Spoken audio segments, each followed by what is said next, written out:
He said, "I'm just a little sardine, squashed in a tin." "A sardine?" his brother Pietro said. "A sardine?" And everyone laughed and took up the chant. "Leo's a sardine! Leo's a sardine!" Leo's youngest brother Nunzio lisps. He calls Leo Thardine. It is not a good idea to call yourself a sardine in a family like Leo's, who will not let you forget it. When they are not calling him a sardine, they sometimes call him Fog Boy.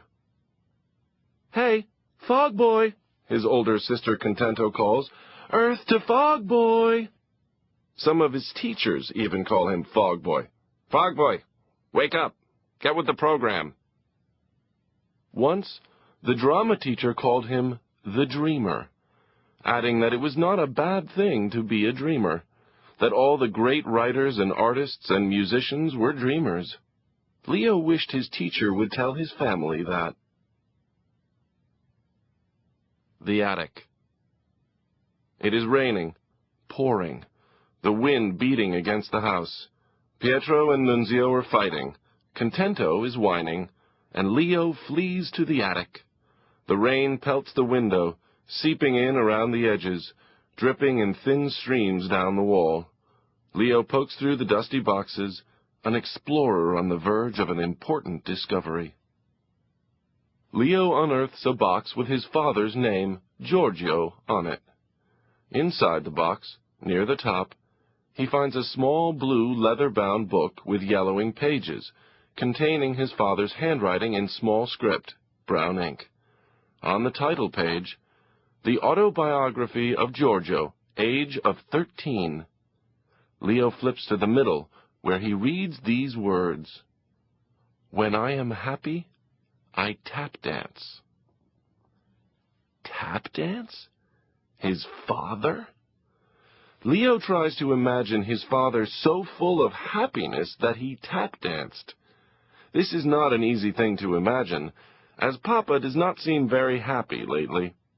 Leo closes the book, slips it into his pocket, rummages in the box, pushing aside yearbooks and photographs and letters. Near the bottom, wrapped in tissue paper, he discovers a pair of tap shoes, scuffed, wrinkled, and cracked on the sides. On the bare wooden floor in the dusty attic, Leo taps. Tappity-tap, scuffle, tappity-tap. He slides across the floor, whirl, tappity-tap, kick. Leo is on national television, tapping up a storm. The studio audience has risen to its feet, and they are applauding wildly. The microphone picks up the host's voice. "Have you ever seen anything like it? Have you ever seen so much talent in such a young performer?" Leo taps like mad, spins, leaps over a chair. "What is going on up there? Stop that noise! Stop it, you hear me?" Papa bolts up the stairs. "Sounds like stampeding buffalo." "It's just me," Leo says. "I was just—" "What are you doing? Where did you get those shoes?" Papa spies the open box. "You've been in my things?" "I was just—" "Don't you go through my things. Those are my things. What little of my own that I have in this zoo house." "But were these really yours?" Leo asks. "Did you really tap dance?" Papa scowls at the floor. "Take them off. Put them back." The rain lashes against the window, and the wind rattles the frame as Leo takes off the shoes, rewraps them in the tissue paper, and returns them to the box. His father kicks the box into a corner and stomps downstairs, pulling Leo behind him. Papa doesn't know that Leo has his little blue book in his pocket, and Leo is not about to tell him. As he descends the steps, Leo hears the crowd noise fading. "Bravo, bravo, Leo!"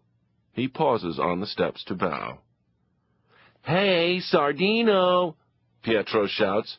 "Your turn to clean the bathroom!" home. Leo, Contento, Pietro, Nunzio, and their mother are in the kitchen. A small room with faded green and white wallpaper. Leo's mother is flinging papers on the floor. "Bills, bills, bills," she says. Her eyes roam the room.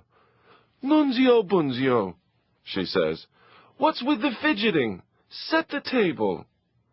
Contento, who is 15 and the oldest, says, "There's no lettuce. You're expecting me to make a salad without lettuce." Mom peers in the refrigerator. "Ay, ay, ay." Thwomp. The noise diverts her attention. "Pietro, you dropped the meatballs? And you're putting them back in the bowl?" Pietro shrugs. "It was the sardines' fault." "Was not," Leo says. "Stupido, stupido," their mother says. Nunzio, little Nunzio, echoes his mother. "Stupido, stupido." Mom slaps a wooden spoon on the counter. Thwack! "Might as well cart me away to the asylum right now." It is all noise and confusion, and Leo feels invisible and wants to press the stop button and rewind. Leo sees Papa coming up the walk, pulling at his tie, yanking it as if it is strangling him. "Papa's home," Leo announces. Leo's mother raises her hands toward the ceiling, as if she is beckoning help from above. "Ay, ay, ay, clean up this mess. You know how your father hates a mess." Papa slogs in through the door, pouchy bags under his eyes, a mustard stain on his shirt. He glances at the meatballs on the floor, the sauce splattered on the stove and countertops. A man should have to come home to this? He turns, stomps back outside, slamming the door behind him. Wham! His wife calls after him. "And who makes you so lucky that you get to leave? Do I get to leave? No." "You want to leave?" Leo asks.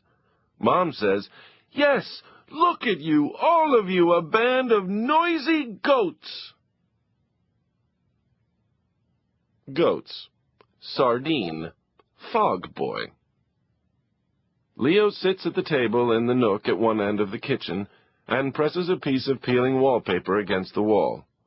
The lights have dimmed, and he hears music, a rousing march. "So, how was school today?" his mother asks. Leo says, "I'm trying out for the school play." Contento says, "I'm on the soccer team." Pietro says, "I'm on the football team." Nunzio says, "I'm in the choir." And their mother says, "What amazing children I have been blessed with." And their father beams down at all of them and says, "See, see, amazing children." He turns to Leo.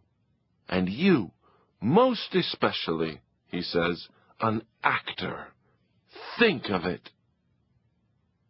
Pietro elbows Leo. "Hey, fog boy, sardine, wake up. Did you hear me?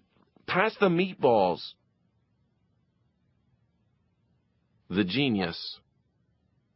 Alone in the room Leo shares with his brothers, he opens his father's blue leather-bound book, his autobiography, age of 13, and stares at the photographs pasted there.